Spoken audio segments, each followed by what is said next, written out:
அப்போ இந்த விபத்து நடக்கிறதுக்கு என்ன காரணம் அப்படின்னா அவருடைய அளவுக்கு அதிகமான திறமை தான் காரணம்.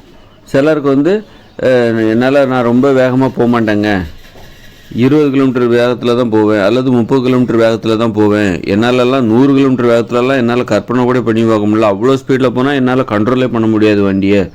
அப்போது அதனால் நான் வந்து எப்போவும் 30 கிலோமீட்டர் வேகத்தில் தான் நான் போவேன்,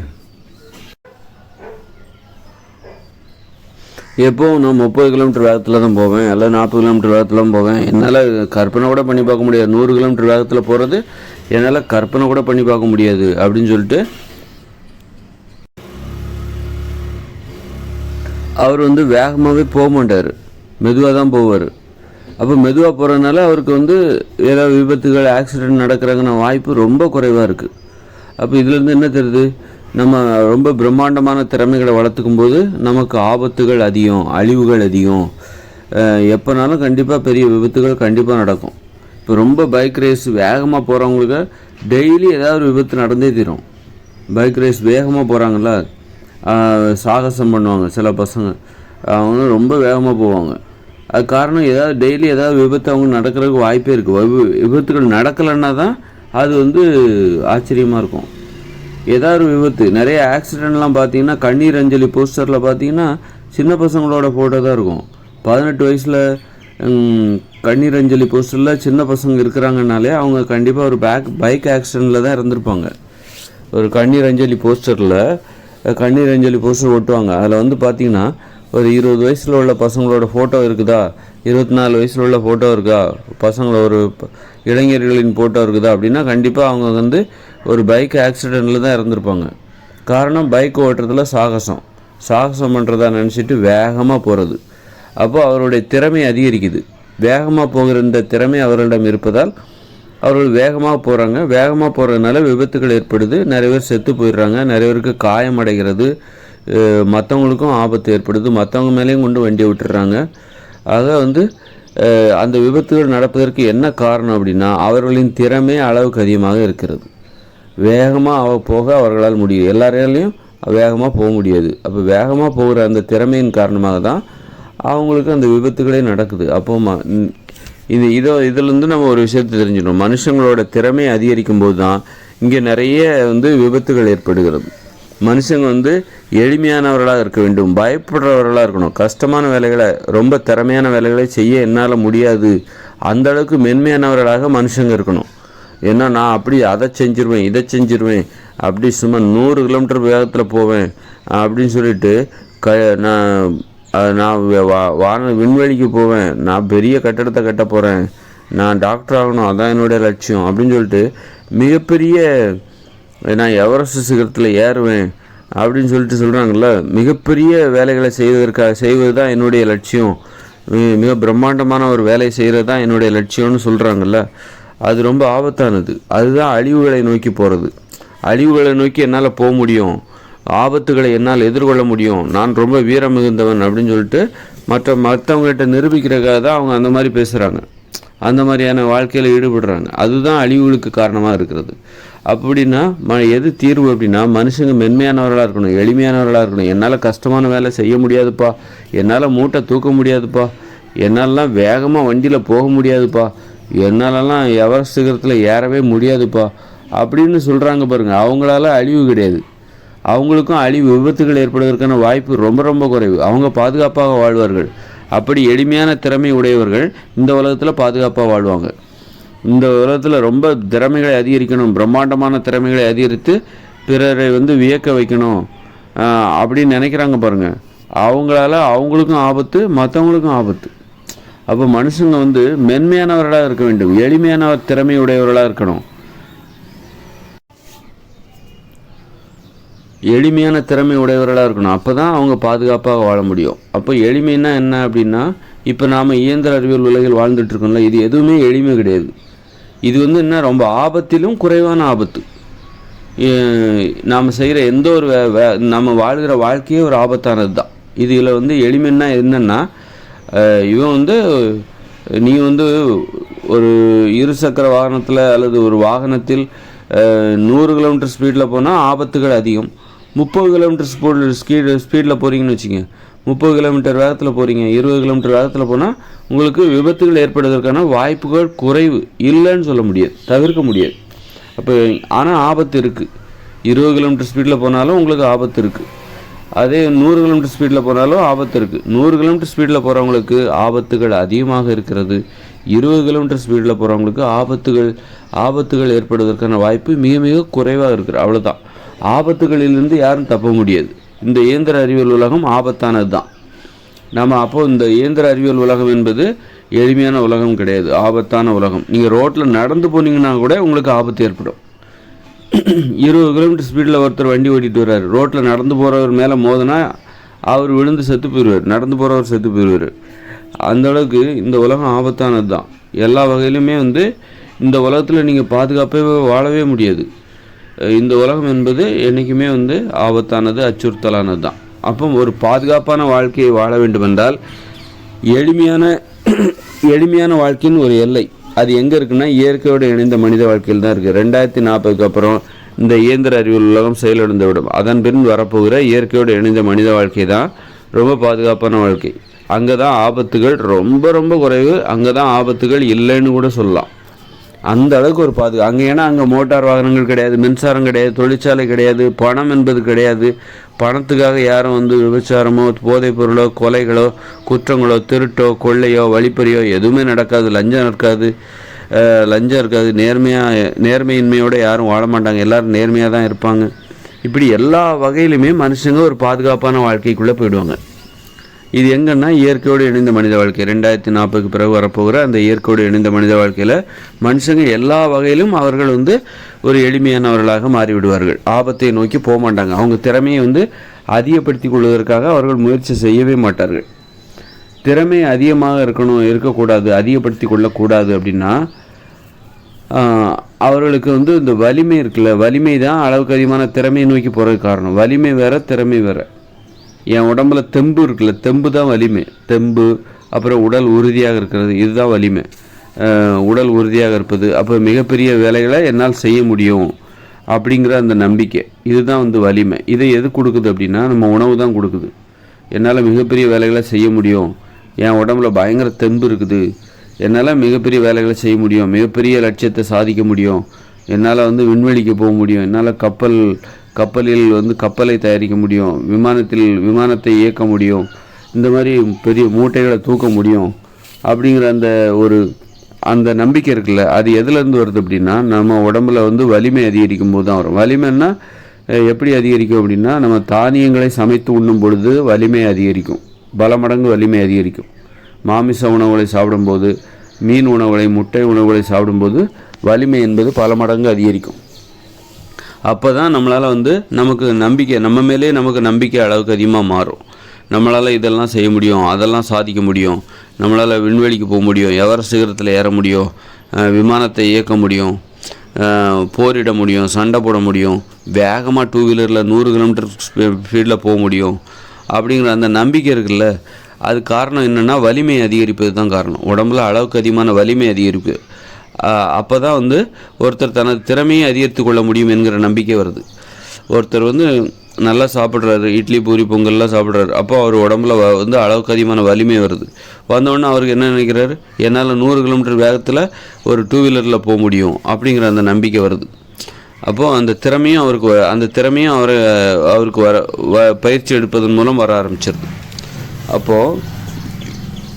அப்போ அளவுக்கு அதிகமான வலிமை தான் அளவுக்கு அதிகமான திறமைக்கு காரணமாக இருக்குது. அளவுக்கு அதிகமான திறமை தான் ஆபத்துகள் நிறைந்த வாழ்க்கைக்கு காரணமாக இருக்குது. இந்த இயந்திர அறிவியல் உலகம் உருவாவதற்கு எது முக்கியமாக காரணமாக இருக்குன்னா உணவு தான். தானியங்களை இட்லி பூரி பொங்கல் தோசை இந்த மாதிரியான உணவுகளை சமைச்சு சாப்பிட்றது தான் அளவுக்கு அதிகமான வலிமைக்கு காரணமாக இருக்குது. அதனால தான் மனுஷங்களால் அளவுக்கு அதிகமான செயல்களை செய்ய முடியும் அப்படிங்கிற தன்னம்பிக்கை அவங்களுக்கு ஏற்படுது. அதனால தான் கடினமான வேலைகளை அவங்க செய்கிறாங்க, முரட்டுத்தனமான வேலைகளை செய்கிறாங்க, அழிவுகளை நோக்கி ஆபத்துகளை நோக்கி போகிற ஒரு வாழ்க்கையை வாழ்கிறாங்க. அப்போது மனுஷங்க மென்மையாக வாழ வேண்டும், அப்போ தான் பாதுகாப்பாக வாழ்வாங்க. எளிமையாக வாழ வேண்டும், அப்போ தான் பாதுகாப்பாக வாழ்வாங்கன்னா அவங்க உணவு முறையிலையும் மாற்றம் தேவை. அவங்க உண்ணுகிற உணவுகளும் என்னவாக இருக்கணும், அவர்கள் மென்மையானவர்களாக இருக்க வைக்க வேண்டும். எளிமையானவர்களாக இருக்க வைக்க வேண்டும். மிகப்பெரிய வேலைகளை என்னால் செய்ய முடியுங்கிற அந்த நம்பிக்கையை மனுஷங்களுக்கு தரக்கூடிய உணவுகளை அவங்க சாப்பிடக்கூடாது. அப்படின்னா என்ன பண்ணணும் அப்படின்னா, தானியங்களை உணவாக சமைச்சு சாப்பிடக்கூடாது. தானியங்களை சாப்பிடக்கூடாது, உப்பு போட்டு சமைச்சு சாப்பிடக்கூடாது. அரிசி, கேழ்வரகு, கோதுமை இது போன்று தானியங்களை சமைத்து சாப்பிடக்கூடாது. தானியங்களை உணவாக சமைத்து சாப்பிடக்கூடாது. அப்புறம் மாமிசம் சாப்பிடக்கூடாது, மீன், முட்டை சாப்பிடக்கூடாது. அப்போ மனுஷங்களுக்குன்னு ஒரு கொள்கை இருக்குது. கொள்கைப்படி வாழ வேண்டும். உணவில் கொள்கை இருக்குது, ஒவ்வொரு விஷயத்துலையும் கொள்கை இருக்குது. தொழிலில் ஒரு கொள்கை இருக்குது. நாம் எதை தொழிலாக செய்ய வேண்டும் அப்படின்னு ஒரு தொழில் கொள்கைன்னு ஒன்று இருக்குது. அப்புறம் உணவுலேயும் ஒரு கொள்கை, நாம் எதை சாப்பிட வேண்டும், எதை சாப்பிடக்கூடாது அப்படின்னு சொல்லிட்டு ஒரு கொள்கை இருக்குது. நல்லா இருக்குங்கிறதுக்காக எல்லாத்தையும் சாப்பிடக்கூடாது. நாம் எதை சாப்பிடணுமோ அதைத்தான் சாப்பிடணும். இப்போ சிறுத்தை, சிங்கம், புலியெல்லாம் பாருங்கள், அது மாமிசத்தை மட்டும்தான் சாப்பிடுது. அது என்ன புல்லையாக சாப்பிடுது? பசியோடு செத்து போனாலும் சரி அது புல்லை ஒரு நாளும் சாப்பிடாது. அப்போது புல் என்ன அது சுவை இல்லாமலாம் இருக்கும், அதுலேயும் ஒரு சுவை இருக்கத்தான் செய்யுது. அப்போ அந்த சிங்கம், புலி, கரடியெல்லாம் ஏன் புல்லை சாப்பிட்லாம்ல? அப்போயே அது மாமிசத்தை தான் நான் சாப்பிடுவேன்னு அடம் பிடிக்குது. அது காரணம் என்ன? கொள்கை தான் காரணமாக இருக்கிறது. அதனால் கொள்கைப்படி நம்ம வாழ வேண்டும். உணவில் நமக்கு ஒரு கொள்கை இருக்க வேண்டும். மனுஷங்களுக்குன்னு ஒரு கொள்கைங்கிறது பொதுவானது. உலகத்தில் அனைவருக்கும் உணவில் ஒரு கொள்கை இருக்குதுன்னா இயற்கையான கொள்கை. உணவில் ஒரு இயற்கையான கொள்கை இருக்கிறது. மனுஷங்க உண்பதற்கு இயற்கையால் அனுமதிக்கப்பட்ட உணவுகள், அது இந்த உலகம் முழுக்க இருக்கிற மனுஷங்க அனைவருக்கும் அது ஒன்று தான். இந்த உலகம் முழுவதும் இப்போ இயற்கை தமிழ்நாட்டில் இருக்கிறவங்களுக்கு ஒரு வகையான உணவுகளை அனுமதித்திருக்கிறது சாப்பிடுவதற்காக. ஆப்பிரிக்காக்காரங்களுக்கு வேறு வகையான உணவுகளை சாப்பிடுவதற்காக இயற்கை என்பது அனுமதி கொடுத்திருக்கிறது. அமெரிக்காக்காரங்களுக்கு முற்றிலும் வித்தியாசமான உணவுகளை சாப்பிடுவதற்கு இயற்கை என்பது அனுமதி கொடுத்திருக்கிறது. அதுவே சீனக்காரங்களுக்கு அவங்க தவளை, நண்டு, தேடு, நட்டுவகாளி இதெல்லாம் சாப்பிடலாம் அப்படின்னு சொல்லிட்டு இயற்கை என்பது அவர்களுக்கு அனுமதி கொடுத்திருக்கிறது. அப்படி கிடையாது. நாமெல்லாம் மனுஷங்க தான். நாம் எல்லாத்துக்கும் ஒரே மாதிரியான உணவுகளை தான் உண்ண வேண்டும். உணவுகளில் நம்மெல்லாம் மனுஷங்க அப்படிங்கும்போது நாம் உண்பதற்கு இயற்கை அனுமதித்த உணவு என்பது ஒரே மாதிரியானது தான். அதில் வேறுபாடே இருக்க முடியாது. ஏன்னா நாமெல்லாம் மனித உயிர்கள் ஓர் இனத்திலிருந்து தான் உருவானார்கள். அப்படிங்கும்போது அதிலிருந்து ஓர் தாய் வயிற்று பிள்ளைகள் தான் இன்றைக்கி இவ்வளோ பெருசாக பெருகி போய் கிடக்கிறோம். அதனால நாம் உணவில் ஒரு கொள்கையை கடைபிடிக்கணும். நம்ம கொள்கை என்ன? உணவில் நாம் உண்பதற்கு இயற்கை அனுமதித்த உணவுகள் என்ன, அதைத்தான் சாப்பிடணும். கொள்கைக்குள்ளே வரணும்.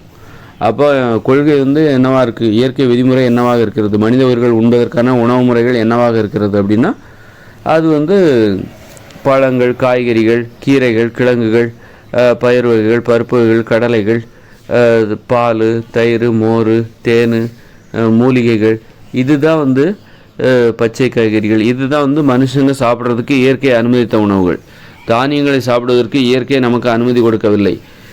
அதாவது அரிசி, கோதுமை இது போன்ற தானியங்களை சாப்பிடுவதற்கு இயற்கை நமக்கு அனுமதி கொடுக்கவில்லை. அது மாதிரி பார்த்திங்கன்னா மாமிசம், முட்டை, மீன் உணவுகளை சாப்பிடுவதற்கு இயற்கை நமக்கு அனுமதி கொடுக்கவில்லை. இப்படி அனுமதிக்காத உணவுகளை சாப்பிட மறுத்து விட வேண்டும். நமக்கு இயற்கை எதை அனுமதித்திருக்கிறதோ அந்த உணவுகளை சாப்பிட்டா நம்ம மென்மையாக இருப்போம். இந்த தானியங்களெல்லாம் சாப்பிட்டிங்கன்னா நீங்கள் மென்மையானவராக இருக்க மாட்டீங்க. உங்களுக்கு உடம்புல அளவுக்கு அதிகமான வலிமை வரும். வலிமை பல மடங்கு அதிகரிக்கும். அப்போ உங்களுக்கு யாரையாவது அடிக்கணும், அடிமைப்படுத்தணும், வேலை வாங்கணும் அப்படி தான் தோணும். ஒரு அன்பு, பணிவு, பண்புலாம் வரவே வராது. அதனால் நாம் மென்மையானவர்களாக இருக்க வேண்டும். ஒரு பிரம்மாண்டமான ஒரு வாழ்க்கை வாழக்கூடாது. பிரம்மாண்டமாக நம்ம திறமைகளை வளர்த்து கொள்ளக்கூடாது. அப்படின்னா நம்ம மென்மையானவர்களாக இருந்தால் மட்டும்தான் பாதுகாப்பாக வாழ முடியும். நம்ம திறமை என்பது பிரம்மாண்டமாக இருந்துச்சுன்னா நம்ம அழிவை நோக்கியும் ஆபத்தை நோக்கி தான் போவோம். நமக்கும் ஆபத்து, நம்மை சார்ந்தவர்களுக்கும் ஆபத்து, நம்மளால் மற்றவங்களுக்கும் துன்பம் ஏற்படும். பிறருக்கு துன்பம் ஏற்படாமல் நாம் ஒரு வாழ்க்கை வாழ வேண்டும். பிறருக்கு இடையூறு இல்லாத ஒரு வாழ்க்கை வாழ வேண்டும் என்றால் நமது திறமை குறைவாகத்தான் இருக்க வேண்டும். ஒரு அளவுக்குள்ளே தான் இருக்கணும். அளவுக்கு அதிகமான திறமை பிறருக்கு இடையூறுகளைத்தான் ஏற்படுத்தும். நீங்கள் அடங்கி ஒடுங்கியிருந்தாலும் மற்றவங்களுக்கு ஆபத்து ஏற்பட தான் செய்யும். அதனால் நமது திறமை எப்போதும் எளிமையாக இருக்க வேண்டும். எளிமையாக இருக்கணும்னா அதற்கு என்ன பண்ணணும் அப்படின்னா நம்ம கொள்கைக்குள்ளே வந்துடணும். நமக்குன்னு ஒரு கொள்கை இருக்குது. நாம் என்ன உணவுகளை சாப்பிட வேண்டும் என்கின்ற ஒரு விதிமுறை இருக்கிறது. நம்மலாம் மாமிச உணவுகள் சாப்பிடக்கூடாது. ஏன்னா மாமிசத்தை இப்போ சிங்கம், புலியெல்லாம் மாமிசத்தை சாப்பிடுதுன்னா அது பச்சையாக சாப்பிடுது. ஒரு நாள் பச்சையாக சாப்பிட முடியுமா? ஒரு இறைச்சி சரியாக வேகலைனாலே நீங்கள் வீட்டில் வந்து ஒரு பிரியாணி பண்ணுறீங்க, அந்த பிரியாணியில் மாமிசம் சரியாக வேகலை, ஒரு சிக்கன் சரியாக வேகலை அப்படின்னாலே அதை சாப்பிட முடியாது. சவுக்குன்னு இருக்கும். அப்போ சாப்பிட முடியாது, அதை யாரும் சாப்பிட மாட்டாங்க. அப்போ நம்ம வந்து சமைச்சு தான் அதை வந்து ஒரு காய்கறிகளை போல் சமைத்து அரைத்து மென்று விழுங்குவதற்கு ஏற்றாற்போன்று அதை வந்து வேக வைத்து சமைத்து சாப்பிட்டால்தான் நம்ம அதை சாப்பிடவே முடியும். சும்மா சாப்பிட முடியாது. சும்மா அதை வந்து பச்சையெல்லாம் சாப்பிட முடியாது. இதுலேருந்தே தெரியுதா? இப்போ வந்து மாமிச உண்ணிகள், சிங்கம், புலி, கரடியெல்லாம் அதை பச்சையாக தான் சாப்பிடுது. பச்சையாக கடித்து ரத்தத்தை குடித்து சாப்பிடுது. நம்மளால் அப்படி சாப்பிட முடியுமா? நம்மளால் ஒரு ஆட்டோட கழுத்தை கடிக்க முடியுமா? ஒரு கோழியோட கழுத்தை கடிக்க முடியுமா பச்சையாக? முடியாது தானே. அப்போ இதுலேருந்தே தெரியலையா நாமெல்லாம் மாமிச உண்ணிகள் கிடையாது, நம்மலாம் தாவர உண்ணிகள் என்பது தெரியவில்லையா? அப்போ நம்ம அந்த விதிமுறைக்கு தகுந்தாற்போல் தான் வாழ வேண்டும். தாவர உண்ணிகள்னால் என்ன அப்போ தாவர உண்ணிகள்னால் என்ன இருக்குது, என்ன சிறப்பம்சம் இருக்குது அப்படின்னா, நமது உறுப்புகள், நமது இறப்பையில் சுரக்கிற அமிலங்கள், செரிமானம் செய்வதற்காக சுரக்கப்படுகிற அமிலங்கள் எல்லாமே இந்த தாவர உணவுகளை செரிமானம் செய்வதற்கு ஏற்றாற் போன்ற நொதிகளையும் அமிலங்களையும் தான் அது சுரக்குமே தவிர மாமிசங்களை நமது உடல் ஏற்றுக்கொள்ளாது. நமது மூளையில் அப்படி வரும். அப்போ வந்து மனுஷங்க மென்மையாக இருக்கணும்னா உணவில் ஒரு கொள்கை இருக்குது, அந்த கொள்கையை கடைபிடிக்க வேண்டும். அப்போ தான் மனுஷங்க மென்மையாக இருப்பாங்க. இல்லைன்னா மனுஷங்க மென்மையாகவே இருக்க மாட்டாங்க. அதனால் உணவில் அந்த கொள்கையை கடைபிடிச்சிட்டாலே, இயற்கை நமக்கு அனுமதித்த உணவுகளை நாம் சாப்பிட்டு விட்டாலே நாம் மென்மையானவர்களாக மாறிவிடுவோம். ஏன்னா காய்கறிகள், பழங்கள், கீரைகள், கிழங்குகள் இதெல்லாம் சாப்பிட்டாக நீங்கள் கண்டிப்பாக உங்களுக்கு வந்து என்னால் மிகப்பெரிய செயல்களை செய்ய முடியும், எவரெஸ்ட் சிகரத்தில் ஏற முடியும், விண்வெளிக்கு போக முடியும், கப்பலை ஓட்ட முடியும், விமானத்தை ஓட்ட முடியும், லாரி ஓட்ட முடியும், 100 கிலோமீட்டர் ஸ்பீடில் என்னால் 2 வீலரில் போக முடியும் அப்படிங்கிற நம்பிக்கையே வராது. ஏன்னா ஒரு சோர்வு வந்துடும், உடம்புல ஒரு சோர்வு வந்துடும். அந்த சோர்வு உங்களை கட்டுப்படுத்தும். உங்களால் பிரம்மாண்டமான வேலைகளை செய்ய முடியாது என்கிற அளவுக்கு அந்த சோர்வு உங்களை கட்டுப்படுத்தும். உங்களை எளிமையானவர்களாக அது வைத்திருக்க செய்யும். ஆதலால் நாம் வந்து எளிமையானவர்களாக இருப்பது தான் பாதுகாப்பு. மனுஷங்க எளிமையானவர்களாக இருக்கணும், அதுதான் பாதுகாப்பு. அப்படின்னாக்கா எளிமையானவர்களாக இருப்பதற்கு அதற்குரிய உணவுகளை சாப்பிடணும். நாம் இப்போ சாப்பிட்ற உணவெல்லாம் இட்லி, பூரி, பொங்கல், தோசைலாம் ஊக்க மருந்து. இது வந்து உணவே கிடையாது. உணவை சமைத்து விட்டால் அது மருந்தாக மாறிவிடும். உணவு வந்து பச்சையாக இருக்கிற வரைக்கும் தான் உணவு. அதை சமைச்சிட்டோம் அப்படின்னாலே அது மருந்தாக மாறிவிடும். அப்போ நம்ம சாப்பிட்றது வந்து ஊக்க மருந்தை சாப்பிட்டுட்ருக்கோம். இட்லி, பூரி, பொங்கல்லாம் ஊக்க மருந்து. அதை சாப்பிட்டாக்கா உடம்புல பயங்கர தெம்பு வரும். சோறு சாப்பிட்டா தான் எனக்கு திருப்தியாக இருக்குன்னு சொல்லுவாங்க பார்த்தீங்களா? அப்படின்னா என்ன அர்த்தம்? சோறு சாப்பிட்டா தான் அவங்களுக்கு வந்து பயங்கர வலிமை வருது. அப்போ தான் அவங்க திருப்தி அடைகிறார்கள். நீங்கள் இட்லி, இந்த காய்கறி பொரியல், காய்கறி, பழங்கள், பச்சை காய்கறிகள், பழங்கள், கீரைகள், கிழங்குகள் இதெல்லாம் சாப்பிட்டிங்கன்னா உங்கள் உடம்புல ஒரு சோர்வு இருக்கும். உங்களால் வந்து கடினமான வேலைகளை செய்ய முடியாது, மூட்டை தூக்க முடியாது, அல்லது வாகனங்களில் மிக வேகமாக பயணிக்க முடியாது, ஒரு கட்டிடங்களை கட்ட முடியாது. இப்படி முரட்டுத்தனமான வேலைகளை உங்களால் செய்யவே முடியாது. அப்போது ஒரு உணவே உங்களை எளிமையானவர்களாக மாற்றிவிடும்.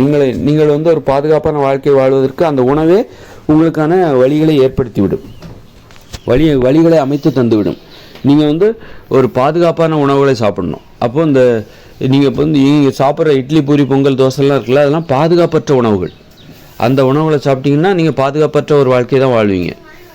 நீங்கள் பாதுகாப்பாக வாழவே முடியாது. அப்போ நம்ம சாப்பிட்ற உணவுகள் என்ன தெரியுமா? இட்லி, பூரி, பொங்கல், தோசை, தானிய உணவுகள், மாமிச உணவுகள், மீன் உணவுகள், முட்டை உணவுகள்லாம் ஆபத்தான உணவுகள். அதை சாப்பிட்டீங்கன்னா ஆபத்தான வேலையை தான் செய்வீங்க. ஊக்கம் மருந்து அதெல்லாம். அதை சாப்பிட்டிங்கன்னா நீங்கள் வந்து உங்கள் திறமை அதிகரிக்கும். திறமை அதிகரிச்சிச்சுன்னா தன்னம்பிக்கை அதிகரிக்கும். தன்னம்பிக்கை ஆசையும் அதிகரிக்கும், பேராசையாக மாறும். நீங்கள் செய்கிற செயல்களும் பிரம்மாண்டமாக இருக்கும். அழிவை நோக்கி நீங்கள் போவீங்க. ஆபத்துகளை எதிர்கொள்வது தான் வீரம்னு நினச்சிக்கிட்டு அதை நோக்கி போவீங்க.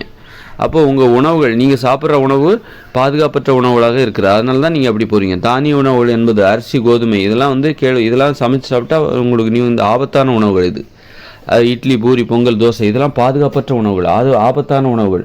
ஆபத்தான செயல்களை செய்வதற்கு தூண்டக்கூடிய உணவுகள். அதனால் இதை சாப்பிடக்கூடாது.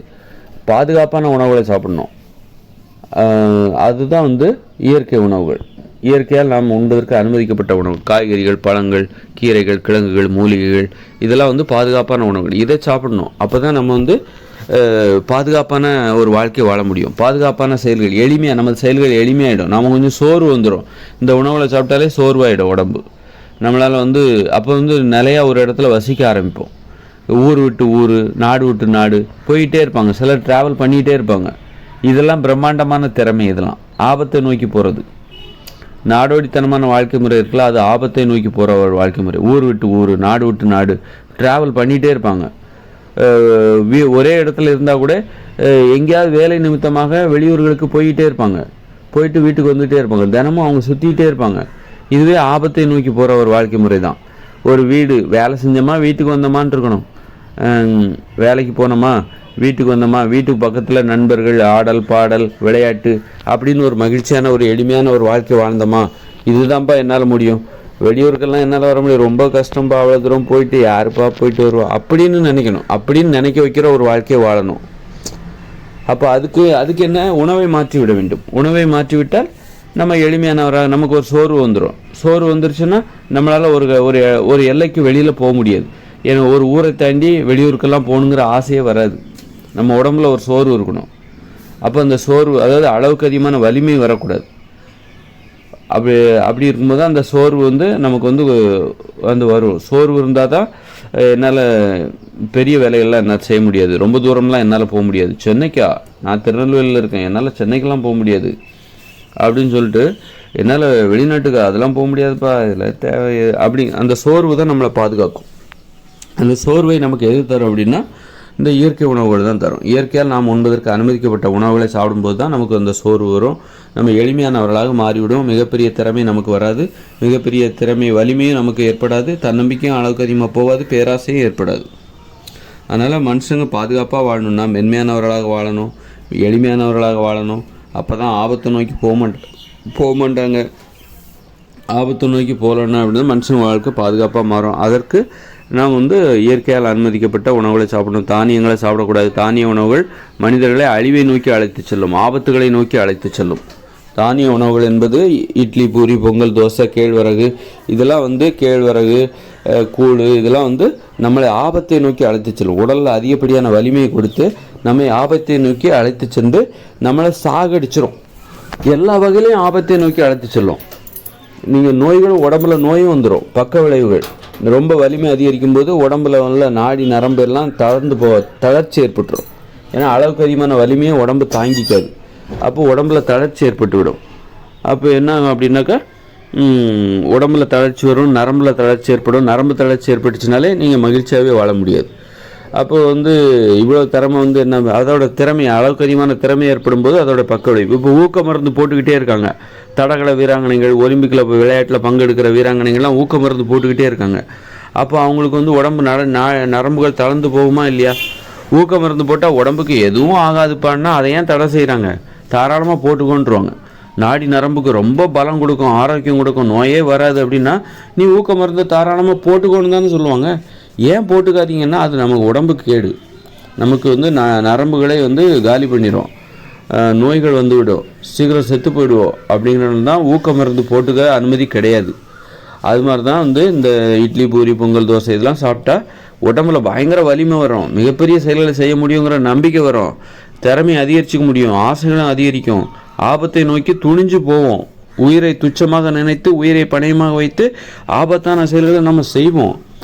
ஆனால் என்ன ஆகும் அப்படின்னா அது வெளியிலையும் நமக்கு ஆபத்து, வெளியிலையும் ஒரு விபத்துகள் ஏற்படுவதற்கு ஆபத்து. நம்ம ஒரு தொழில் செய்கிறோம், அந்த தொழிலையும் ஒரு விபத்து ஏற்படும், எல்லா வகையிலும் விபத்துகள் ஏற்படும். அப்புறம் நம்ம உடம்புக்குள்ளேயும் நோய்கள் வர ஆரம்பிச்சிடும். ஏன்னா நரம்புகள் தளர்ச்சி அடைந்து நமக்கு நோய் எதிர்ப்பு சக்தி குறைந்து அதன் மூலமும் நோய்கள் விடும். நோய்களால் இன்றைக்கி பல கோடி பேர் சாகுறாங்க வருஷத்துக்கு, ஒவ்வொரு வருஷமும். விபத்துகளால் 10 லட்சம் பேர் சாகுறாங்க. விபத்துகளால் உடல் ஊனமடைகிறவர்களின் எண்ணிக்கை மொத்தம் 10 லட்சம் பேர் ஒவ்வொரு வருடமும் நிகழ்கிறது.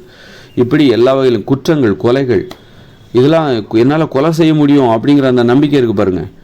அதுதான் இந்த வலிமை அதிகரிக்குது, திறமை அதிகரிக்குது. அதுவே பயங்கர திறமை. கொலை செய்கிறதும் ஒரு திறமை தான். எல்லாராலையும் சிலருக்கு ஒரு காயம் பட்டாலே ஒருத்தரை பார்க்க முடியாது, அந்த அளவுக்கு மென்மையாக இருக்கணும். ஒருத்தருக்கு காயம், ஒரு ரத்தம் வருது உடம்புல அப்படின்னா அதை அவங்களால பார்க்கவே முடியாது. ஐயோ, அப்போ யாருக்குமே காயம் வந்துடக்கூடாது அப்படின்னு நினைப்பாங்க.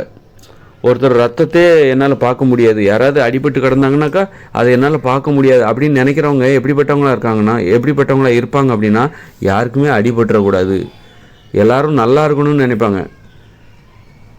அப்போ என்னால் காயத்தெல்லாம் பார்க்க முடியாதுப்பா, என்னால் ஒரு கொடூரமானது, அதை என்னால் பார்க்க அப்படின்னு நினைக்கிறவங்க நல்லவங்களாக இருப்பாங்க. காயத்தை ரொம்ப துணிச்சலாக பார்க்குறாங்க பாருங்கள். ஒருத்தர் அடிபட்டு கிடக்குறாங்க, ரத்த சகதியமாக கிடக்குறாங்க, அதை ரொம்ப ஆர்வமாக வேடிக்கை பார்க்குறாங்க பாருங்க, அவங்க ரொம்ப ஆபத்தானவர்கள். அவர்கள் அதை ஆர்வமாக பார்ப்பாங்க. யாராவது அது போன்று அடிபட்டு கிடக்கணும், யாராவது இந்த கொலை ஏதாவது சம்பவங்கள் நடக்குதுன்னா அதை ரொம்ப ஆர்வமாக பார்ப்பாங்க. அவங்களுக்கு பயமே கிடையாது. அவங்களுக்கு இந்த மாதிரி சம்பவங்கள் நடந்துச்சுன்னா ரொம்ப ஆர்வமாக பார்ப்பாங்க. அவங்களுக்கு கவலையே கிடையாது. இந்த மாதிரி சம்பவங்கள் நடக்கக்கூடாதுன்னு நினைக்க மாட்டாங்க.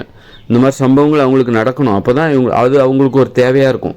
இந்த மாதிரி ரத்தம், இந்த மாதிரி கொலைகள், இந்த மாதிரி விபத்துகள், கை கால் உடஞ்சி போகிறது, இதெல்லாம் பார்க்கணும் அப்படி நினைப்பாங்க. இதெல்லாம் நடக்கணும், ஏன்னா அது அவங்க பார்க்கணும்ல, அது அவங்களுக்கு தேவையாக இருக்குது. அப்போது நீங்கள் மென்மையானவர்களாக மாறிவிட வேண்டும். என்னால் இந்த மாதிரி ரத்தத்தெல்லாம் பார்க்க முடியாது, காயத்தெல்லாம் பார்க்க முடியாது. ஐயோ, அப்போ அங்கே ஒரு ஆக்சிடென்ட்னா இவங்க வரமாட்டாங்க, நாங்கள் வரமாட்டேன், என்னால் அதை பார்க்க முடியாது அப்படின்னு நினைக்கிறவங்க இருப்பாங்க. அப்போ அவங்க எவ்வளோ நல்லவங்களாக இருக்காங்க பாருங்கள். அவங்க உதவி செய்ய வரல, அது ஒரு கெட்டதாக இருந்தாலும் அந்த இது போன்ற விபத்துகள் நடப்பதற்கு காரணம் என்ன? அந்த இயந்திர அறிவியல் உலகம் தானே. இந்த விபத்துகள்லாம் கடினமான மனித வாழ்க்கை முறை தானே காரணம். ஆனாலும் அது போன்று அடிபட்டு கிடக்கிறவங்க அதை கூட பார்க்குறதுக்கு வரமாட்டாங்க. அப்போது அவங்க யாரும் இந்த மாதிரி அடிபடணுன்னே நினைக்க மாட்டாங்க. அந்தளவுக்கு அவங்க நல்லவங்களாக இருக்காங்க. இருந்தாலும் உதவி செய்யவும் வேண்டும், உதவி செய்யவும் பழகணும். நல்லவங்களாகவும் இருக்கணும், யாருக்கும் இந்த மாதிரி அடிபடணும்னு நினைக்கக்கூடாது. அதே நேரத்தில் உதவி செய்கிறதுக்கும் பழகணும். அந்த மாதிரி மனுஷங்க மென்மையானவர்களாக இருப்பது தான் இந்த உலகத்துக்கு பாதுகாப்பு. மனுஷங்க அழிவிலிருந்து தப்பிப்பதற்கு ஒரே வழி மனுஷங்க மென்மையாக மாறிவிட வேண்டும், எளிமையானவர்களாக மாறிவிட வேண்டும், திறமை குறைவானவர்களாக மாறிவிட வேண்டும். அளவுக்கு அதிகமான திறமை ஆபத்தை நோக்கி தான் அழைத்து செல்லும். மனுஷங்களை அழிவை நோக்கி தான் அது அழைத்து செல்லும். மனுஷங்க மென்மையானவர்களாக இருக்க வேண்டும். அதுதான் மனுஷங்களுக்கு பாதுகாப்பு. இயற்கையால் நமக்கு அனுமதிக்கப்பட்ட மனித உயிர்கள் உண்பதற்கு அனுமதிக்கப்பட்ட உணவுகளை உட்கொண்டாலே மனுஷங்க மென்மையானவர்களாக மாறிவிடுவார்கள். அவங்க முரட்டுத்தனமான வேலைகளை அவங்களால செய்ய முடியாது. உணவில் அதுதான் கொள்கை. இயற்கை விதிமுறைப்படி வாழ்வது தான் கொள்கை என்பது. இயற்கை விதிமுறை தான் மனுஷங்க பின்பற்ற வேண்டிய கொள்கையாக இருக்கிறது. இது உலகத்தில் உள்ள அனைத்து மனிதர்களுக்கும் ஒரே கொள்கை தான். அதனால் இது அந்த நாட்டுக்காரங்களுக்கு மாறும், இந்த நாட்டுக்காரங்களுக்கு மாறும் அப்படின்லாம் கிடையாது. உலகம் முழுக்க அனைவருக்கும் ஒரே மாதிரியான கொள்கை தான். இயற்கை விதிமுறை தான் அந்த கொள்கை. இயற்கை நமக்கு என்ன உணவுகளை சாப்பிட சொல்லியிருக்கோ அந்த உணவுகளை மட்டும் சாப்பிட்டாலே, அந்த உணவுகள்ங்கிறது கண்டிப்பாக தானியங்கள் கிடையாது, மாமிசங்கள் கிடையாது, முட்டை கிடையாது, மீன் கிடையாது, மீன் கிடையாது. அப்படின்னா என்ன உணவு? காய்கறிகள், கீரைகள், கிழங்குகள், பழங்கள், இந்த மாதிரி மூலிகைகள், கடலைகள், பயிர்கள், பருப்புகள், இதைத்தான் சாப்பிடணும். தானியங்களை சாப்பிடக்கூடாது, அரிசி இதெல்லாம் சாப்பிடக்கூடாது. இப்படி இருக்கும்போது இதை சாப்பிட்டாலே அவங்க மனுஷங்க மென்மையானவங்களாக ஆகிடுவாங்க. அவங்களால முரட்டுத்தனமான வேலைகளை செய்ய முடியாது அப்படின்னு. அப்போது உணவை மாற்றினா தான் மென்மையானவங்களாக மாறுவாங்களா? அது எப்பப்பா நடக்கிறது அப்படின்னு நீங்கள் நினைக்கிறீங்களா? அது 2040 இனிமே பிறக்கிற பசங்க இருக்காங்களா, இனிமே பிறக்கிற தலைமுறையினர் இருக்காங்களா, அவங்க மனித நிலையில் முழுமையடைந்தவர்களாக இருப்பார்கள். அவர்களுடைய மனசு இன்னொன்று அடிப்படையான காரணம், நாம் கடினமான முரட்டுத்தனமான வேலைகளை செய்வதற்கு இன்னொரு காரணம் என்னன்னாக்கா, நம்மளுடைய மனசு தொடர்ச்சியாக இயங்கி கொண்டு, அதாவது எண்ணங்கள், கனவுகள், நினைவுகள், யோசனைகள், கற்பனைகள், சிந்தனைகள்லாம் தொடர்ச்சியாக வந்துக்கிட்டே இருக்குது. ஓய்வே கிடையாது. ஓய்வு இல்லாமல் தொடர்ச்சியாக வந்து கொண்டே இருக்கிறது. மனசு கடினமாக உழைத்து கொண்டே இருக்கிறது. இதுக்கு ஒரு ஓய்வே கிடைக்காதா அப்படின்னு எல்லாருமே மண்டே பிச்சுக்கிற அனுபவம் எல்லாருக்குமே எல்லாருடைய வாழ்க்கையிலும் கண்டிப்பாக இருந்திருக்கும். அந்த அளவுக்கு இந்த மனசில் எண்ணங்கள், கனவுகள், நினைவுகள், யோசனைகள், கற்பனைகள், சிந்தனைகள்லாம் தொடர்ச்சியாக வந்துக்கிட்டே இருக்குது. அதை நிறுத்த முடியாதா அப்படின்னு ஏங்குறவங்க வாழ்க்கையில் ஏதாவது ஒரு கட்டத்தில் ஏங்கியிருப்பாங்க. அதை நிறுத்தி கொஞ்சம் ஓய்வு கொடுக்கக்கூடாதா, நான் வேண்டான்னாலும் அது வந்துக்கிட்டே இருக்குதே அப்படிங்கிற அளவுக்கு அதுதான் அப்படி மனசு தொடர்ச்சியாக உழைத்து கொண்டே இருக்கிறது. அந்த நேரத்தில் தான் நாம் என்ன பண்ணுறோம்? உடலுக்கு அதிக வலிமை தருகிற தானியங்களால் செய்யப்பட்ட உணவுகளை நம்ம சாப்பிட்றோம், மாமிசத்தை சாப்பிட்றோம், உப்பு கலந்து சமைக்கப்பட்ட உணவுகளை சாப்பிட்றோம், மீன், முட்டைகள் எல்லாம் சாப்பிட்றோம். அப்போது உடம்பு இன்னும் பல மடங்கு வலிமை கிடைச்சிருது. ஆனால் பல மடங்கு வலிமை கிடைக்கலாம். இது ஆனால் உடம்பால் அதை தாங்கிக்கணும்ல, அந்த வலிமையை நரம்பு மண்டலம் அதை தாங்கி கொள்ள வேண்டும் அல்லவா? அதனால் அப்படி இல்லாதனால நோய்கள் பக்க விளைவாக வருது. இப்போ இனிமே இதில் என்ன விஷயம்னா, இனிமே பிறக்கிற குழந்தைகளுக்கு மனசில் எண்ணங்கள், கனவுகள், நினைவுகள், யோசனைகள், சிந்தனைகள்லாம் தொடர்ச்சியாக வந்து கொண்டே இருக்காது. அவங்க குழந்தைகளுக்கு எப்போவுமே கொஞ்சம் அது அமைதியாக தான் இருக்கும், அது தொடர்ச்சியாக வராது. ஆனால் எப்போ தொடர்ச்சியாக எண்ணங்கள், கனவுகள், நினைவுகள், யோசனைகள்லாம் தொடர்ச்சியாக எப்போ வரும் அப்படின்னா, ஒரு 16 வயசுக்கு மேலே அது வேகம் எடுக்க ஆரம்பிச்சிடும். இடைவெளியே இல்லாமல், ஓய்வே இல்லாமல் அது எண்ணங்கள், கனவுகள், நினைவுகள்லாம் தொடர்ச்சியாக மனசில் வந்துக்கிட்டே இருக்கும். அப்போது இந்த தொடர் உழைப்பு தான், இந்த தொடர்ச்சியான ஓய்வே இல்லாத இந்த மனதின் உழைப்பு தான் மனுஷங்க கடினமாக உழைப்பதற்கு காரணம். மனசு உழைக்கிற மனசுங்கிறது என்னது? உடல் உணர்வுகளின் ஊடகம் தான் மனசு. இப்போ மனசில் எண்ணங்கள், நினைவுகள், கனவுகள், யோசனைகள், சிந்தனைகள்லாம் தொடர்ச்சியாக வந்துக்கிட்டே இருக்குது, ஓய்வே இல்லாமல் வந்துக்கிட்டே இருக்குது. அப்படின்னா அதுக்கு காரணம் என்னென்னா மனசு தொடர்ச்சியாக உழைக்கிறது என்று அர்த்தம் கிடையாது. உடல் தொடர்ச்சியாக உழைக்கிறது. உடல் உணர்வுகளுக்கு அமைதி இல்லை, ஓய்வு இல்லைன்னு அர்த்தம். உடல் உணர்வுகள் ஓய்வு இல்லாமல் தொடர்ச்சியாக அது உழைப்பதற்கு துடித்து கொண்டே இருக்கிறது என்பதுதான் அதன் பொருள்.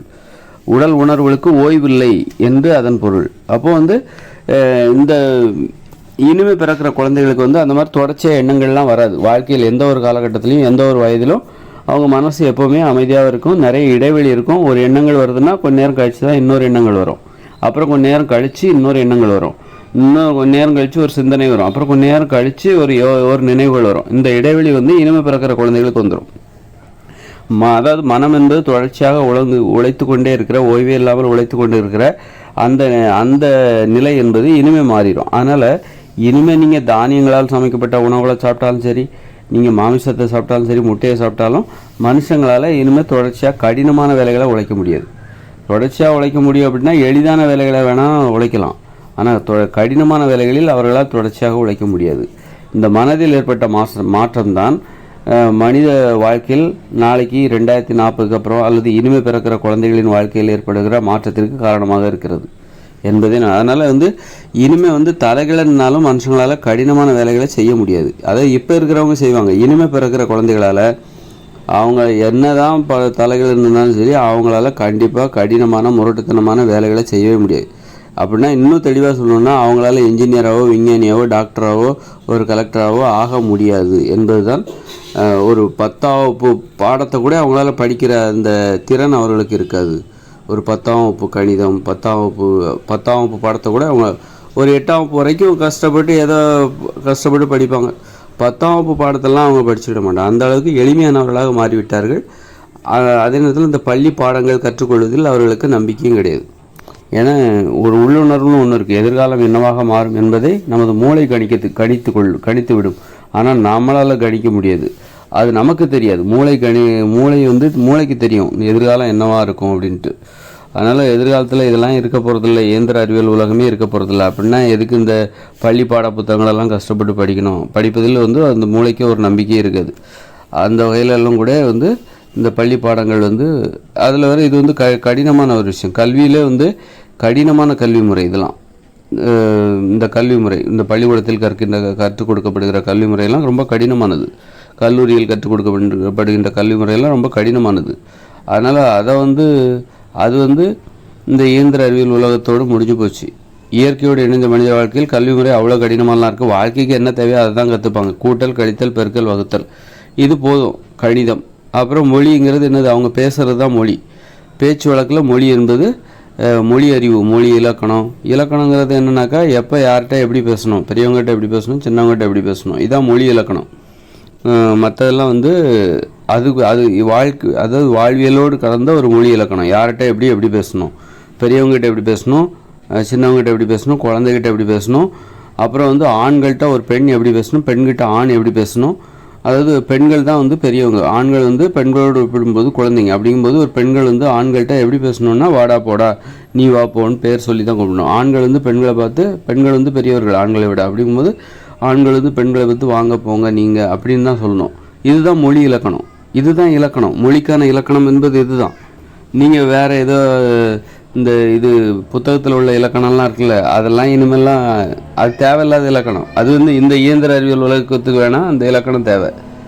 ஆனால் இயற்கையோடு இணைந்த மனித வாழ்க்கையில் உண்மையான இலக்கணம் என்பது, மொழிக்கான உண்மையான இலக்கணம் என்பது என்னென்னா யார்கிட்ட எப்படி பேசணும், ஒரு அப்பா கிட்ட எப்படி பேசணும், அம்மா கிட்ட எப்படி பேசணும், தம்பிக்கிட்ட எப்படி பேசணும், பையன்கிட்ட எப்படி பேசணும், மகள்கிட்ட எப்படி பேசணும், சகோதரிகிட்ட எப்படி பேசணும், காதலிகிட்ட எப்படி பேசணும், மனைவிகிட்ட எப்படி பேசணும், மனைவியின் சகோதரிகிட்ட எப்படி பேசணும், மனைவியின் தோழிகிட்ட எப்படி பேசணும், அதாவது கணவனின் தோழன்ட்ட ஒரு பெண் எப்படி பேசணும்.